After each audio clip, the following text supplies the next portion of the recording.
Bien, bonjour. Donc ben voilà, j'ai un peu pensé, j'ai un peu réfléchi sur la deuxième partie que j'ai remontée la semaine passée. Et il me semble que ce serait quand même bien que vous voyez comment on fait pour sculpter. Parce que quand on n'a jamais sculpté, on pense que c'est vraiment difficile. Et en réalité, c'est pas trop difficile. Je le redis, je ne suis pas une sculpteuse. C'est pas du tout mon métier. Moi, ce que je sculpte quand j'ai besoin de faire des têtes de marionnettes ou quand j'ai besoin de faire une marionnette. Donc, je rappelle le principe. On a un morceau de bois, qu'on a pris les dimensions dont on a besoin. Les lignes, comme j'avais parlé dans l'autre vidéo, les lignes de fuite qui sont, ici c'est le cou, ici c'est un enfant, donc de nouveau la ligne se trouve divisée en deux, la tête en deux, ici on a la ligne de l'œil.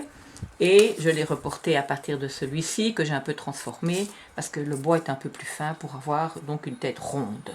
Voilà, maintenant on va passer, je vais vous montrer comment je découpe ceci. Et puis après, je vais vous montrer comment avec un simple couteau, je prépare la sculpture. Voilà. Bien, donc on va couper avec une petite scie à ruban, ça coûte pas trop cher et puis bon, c'est pratique. Si vous n'en avez pas une, vous pouvez demander une à quelqu'un, vous pouvez le faire à la main. Bon, moi j'aime pas trop travailler à la main, j'aime les petites machines, je trouve ça super pratique. Donc voilà, on va lancer la machine et on va découper. Donc je vais vous montrer comment on découpe ceci et puis on verra comment on sculpte avec les ciseaux. Donc c'est le dégrossissage. C'est ce qu'on appelle aussi le chantournage. J'ai expliqué l'autre jour. Donc je vais vraiment contourner le profil. Je pourrais le faire à frais de face, mais dans ce cas-ci, je n'ai pas dessiné la face parce qu'elle est vraiment petite.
C'est une première découpe un peu grossière parce que j'ai oublié de reproduire de l'autre côté, donc je vais le laisser comme ça.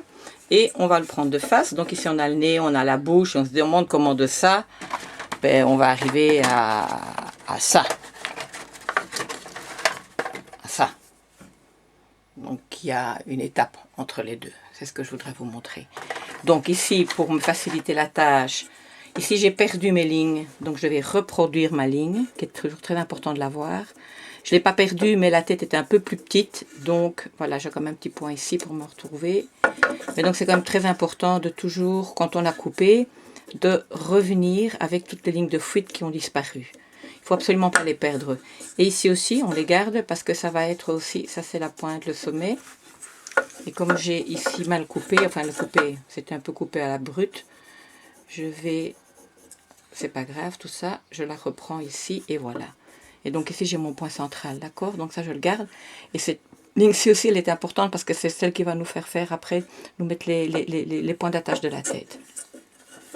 Donc ben, ici dans ce cas-ci je suis avec un enfant, donc je vais la faire très très ronde. Je vais faire ça très rond, voilà, le plus rond possible, puisque je veux que ce soit vraiment un petit enfant. On va pas lui faire une tête fort marquée. Donc ça, je vais déjà encore retirer un petit peu d'ici pour pouvoir... Je vais même encore un peu plus rond, je crois. Voilà, pour pouvoir... Voilà, là, le rond, il est là et il vient ici, comme ça et comme ça. De toute façon, ça, mais après, quand on va travailler, c'est ce que je voulais vous montrer surtout, on va travailler avec le couteau, ben, tout ça, tous ces trucs-là qui sont trop, ça va partir, quoi. Donc voilà, donc on a un peu la forme générale. Il n'y a pas d'oreilles. Si j'avais des oreilles, évidemment, je devrais marquer, faire la tête plus petite et marquer les oreilles ici. D'accord? Bien, la première chose qu'on fait quand on a terminé le chantournage, c'est de sortir le nez. Donc, sortir le nez, ben, j'ai un petit couteau ici. Donc, je vais... Faites attention avec la bouche qui est ici en dessous. On n'aura pas besoin de tout ça non plus. Mais on va vraiment sortir le nez. Alors, comme vous pouvez vous rendre compte, j'ai fait un gros nez qui ne sera pas nécessaire et qu'on retravaillera après. C'est peut-être le seul endroit où on coupe vraiment droit. Sinon, tout le travail de la sculpture, ça se fait toujours en biais. Mais ici, ce que je fais, c'est vraiment sortir le nez. Donc, quand on sculpte, qu'est-ce qu'on fait? Ben, on marque l'endroit jusqu'où on va couper, on le marque. Et puis après, ben, on va retirer. Et ici, je vais commencer à retirer en biais. Je retire pas en coupe. D'ici, je retire et je retire comme ça en biais. Voilà, je retire mon petit coin. On est nouveau dans les petits coins, comme on a fait avec la machine. On travaille sur le coin. Donc voilà. Et voilà, on a déjà une meilleure aperçu. On a un nez, d'accord, avec des grosses joues, d'accord. Donc là, on va laisser ça comme ça pour le moment. Et puis là, maintenant, je vais sortir. Et on va continuer. Je vais vous montrer comment on travaille avec le couteau. Voilà. Mais le principe de la sculpture, on fait rarement des coupes droites. Ici, je l'ai faite droite parce que le nez est 10 fois trop gros, on le sait. Donc, je peux me le permettre. Mais tout ce qui est après, ce sera toujours travaillé en biais, en oblique. Parce que si vous travaillez en droit, vous allez vous retrouver avec des pertes de matière et des angles. Et le corps humain et le visage, il n'a pas d'angle. Bon, vous pourriez faire un personnage très anguleux, et donc travailler comme ça, mais vous travailleriez aussi en biais. Et dans ce cas-ci, ces personnages-ci sont très stylisés. Donc réellement, je n'ai pas travaillé en ligne droite, quoi. Voilà. On va continuer, on va plus à l'extérieur. Bien, alors, donc rappelez-vous, j'ai laissé une base où il va y avoir le cou qui va sortir à un moment donné pour pouvoir travailler sans couper les doigts. Donc ça c'est important. Donc j'ai un petit couteau, enfin c'est un très bon couteau, il n'est pas si petit que ça, mais voilà. Donc ce qu'on va faire maintenant, c'est retirer tous les angles. Je vous ai parlé avant qu'il n'y avait pas d'angle. Et on va s'aider des lignes de fuite qui sont dessinées. D'accord? Donc en fait, je dois retirer toute cette masse. Donc pour la retirer, je vais commencer par l'arrière, c'est le plus facile. Ici j'ai deux bases. J'ai au-dessus, la courbe du dessus et la courbe du dessous. Évidemment, si je retire comme ça, je vais le retrouver tout plat. Donc je dois commencer à retirer à partir du milieu, la partie au-dessus, ou si je retire un peu plus bas, je devrais reformer la courbe. Donc il faut bien garder les courbes. Donc moi je commence à partir de là et j'y vais. On y va franchement, il ne faut pas avoir peur. Il y a la masse. On ne va pas devoir retirer de trop parce que c'est un enfant, un petit enfant. Je voudrais même qu'il soit vraiment tout petit, 3-4 ans. Donc voilà, je fais d'un côté. Et moi ce que je fais c'est toujours un peu d'un côté, un peu de l'autre. Donc je travaille ici, je retire ici. Et puis je retire ici au-dessus. Ça c'est de trop.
Donc ça, c'est la première partie. Enfin, la seconde partie, on l'a coupé à la machine. Maintenant, j'ai un peu travaillé au couteau. Ce que je vais faire maintenant, c'est retirer le cou pour pouvoir travailler la base, ici le bas. Parce que sinon, ici, c'est trop carré, évidemment. Donc ici, il faut que je retire encore beaucoup. Mais je ne sais pas le faire maintenant tant que je n'ai pas retiré le cou que je vais aller recouper maintenant à la machine. Comme vous avez vu la machine, ben, on n'a pas besoin de le filmer. Hein. Je vais donc simplement recouper ici, une coupe là, une coupe là, une coupe là, une coupe là, et on aura un petit coup de fait. Et donc je pourrai travailler vraiment ici la base. La tête est petite, donc je trouve c'est un peu délicat le couteau. Donc à un moment donné, ce que je vais faire, c'est de travailler à la ponceuse. Donc de retirer vraiment et d'arriver à la rondeur avec la ponceuse. Et voilà, voilà, voilà, voilà et voilà. Bien, donc voilà, comme j'ai dit, je viens de recouper le cou. J'ai recoupé le cou, donc il était dessiné, je l'ai recoupé simplement à la machine. Hein. 4 coups, hein. 1, 2, 3 et 4. Voilà, donc le cou est fait. Maintenant, ce qu'on va travailler, on va travailler avec les petites papiers, le papier de ponce pour pouvoir ici retirer un peu toutes les imperfections et travailler la petite bouche, etc. On fera ça avec les petits instruments de la Dremel pour arriver à ceci. Celle-ci, elle a été passée à la Dremel et puis je l'ai déjà aussi, je l'ai poncée. Je la termine, je ponce à la main avec un... Moi, je travaille avec une petite éponge et donc voilà, je la termine avec une éponge. Mais avant de commencer à poncer, puisque là, on va se retrouver sans aucune des lignes de référence, on va placer les points d'attache de la tête. Puisqu'on a la marionnette à fil, il va falloir la suspendre. Donc pour cela, je prends mes mains et de chaque côté, je marque. Voilà, je marque de chaque côté et ça se marque sur la ligne que l'on a dessinée au début, la ligne du centre. Donc moi, si j'ai une petite marque, je prends ma petite Dremel et je travaille le plus droit possible, hein, dans la ligne en droit. Ok. Voilà. Le premier est fait. Je vérifie et je marque l'autre. Donc je reprends ma base, je soutiens, je vérifie que ça soit bien dans le même alignement. Si c'est un peu plus haut, un peu plus bas. Voilà, ici, je le marque ici. Et je vérifie parce que j'ai deux marques différentes. Il est ici.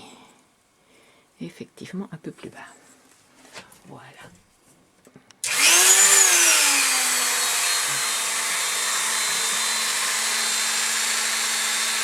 Je peux encore mettre mon doigt dessus. Voilà, je le marque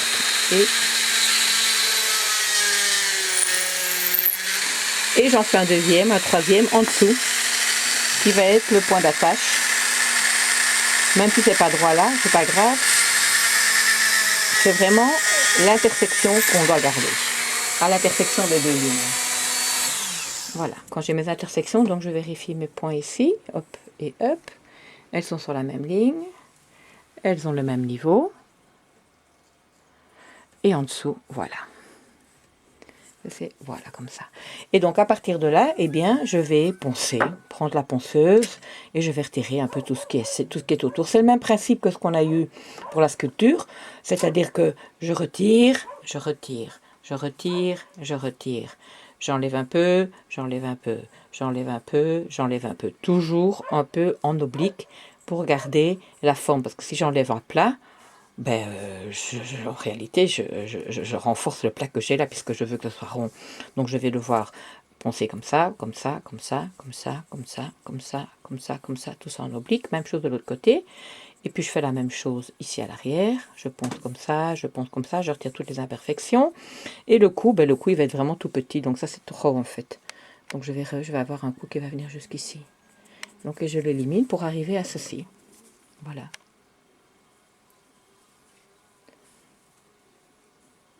Avec les deux marques. La tête. Ici viendront les yeux. Ici, c'est une adulte. Ici, le plus petit par exemple, qui n'a pas encore été poncé, ben les yeux ils sont un peu plus bas. Parce qu'ici, c'est un enfant. Vous voyez, ici, j'ai pas encore poncé au papier de verre. J'ai commencé, mais il n'a pas été poncé. Donc, quand c'est poncé, vraiment poncé, c'est tout lisse, c'est tout beau, quoi. Et voilà, pour faire une petite tête de marionnette, c'est pas plus compliqué que ça. Merci de m'avoir écouté.